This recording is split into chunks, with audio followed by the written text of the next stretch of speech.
Hello gardening friends, welcome back to Gingerbread Garden. This is Lani, an avid gardener here in Maryland, Zone 7.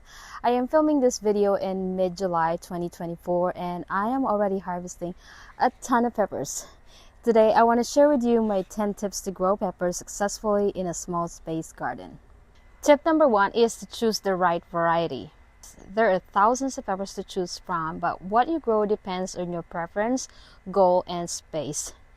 Grow what you like to eat. I grow sweet to mild peppers and avoid extremely hot varieties like the Carolina Reaper since my family and I don't enjoy them. You can also think about your goal. Are you making sauces, condiments, or salsas? Are you planning to sell or give your extra produce? This can help you decide which varieties to grow. Raised beds are great for maximizing space and providing the best conditions.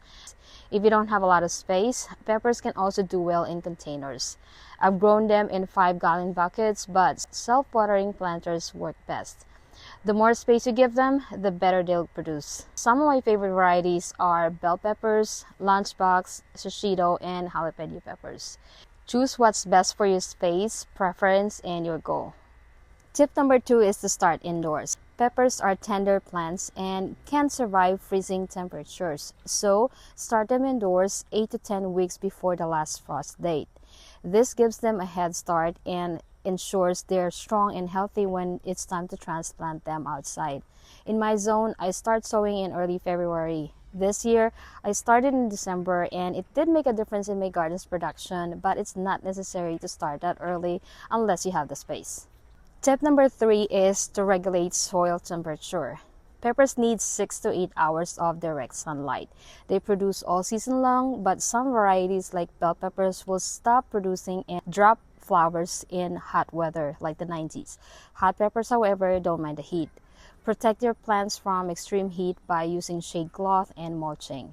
I mulch and grow low plants like marigolds and sweet potatoes to shade the roots. Tip number 4 is to use well-draining soil. Peppers prefer well-draining soil rich in organic matter.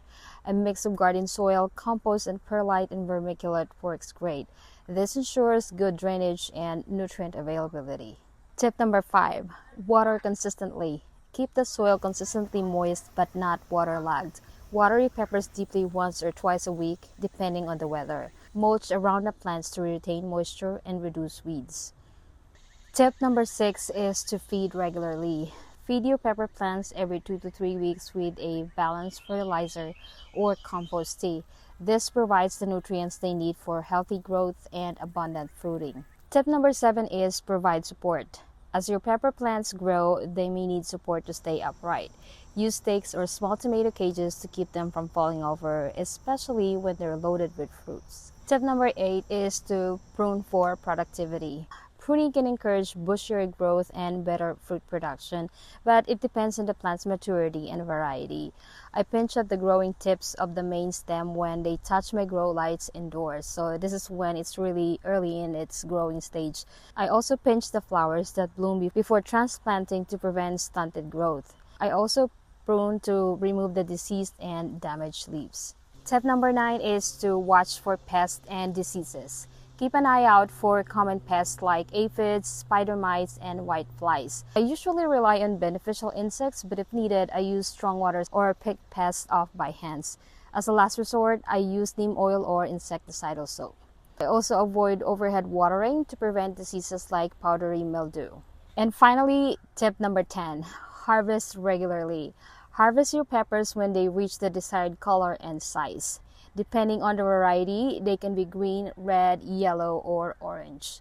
One of my strategies to maximize the production of my pepper plants is by harvesting them at their blushing stage when they're almost ripe and let them continue to ripen indoors. It helps the plants to focus its energy into ripening the fruits that are still attached to the plants. However, if you don't care about increasing the fruit production, peppers tend to be sweeter when harvested at their fully matured stage. And there you have it, 10 tips for growing beautiful and productive pepper plants. Please don't forget to like, subscribe, and hit the bell icon for more gardening tips from Gingerbread Garden. Until next time, happy gardening. Bye-bye.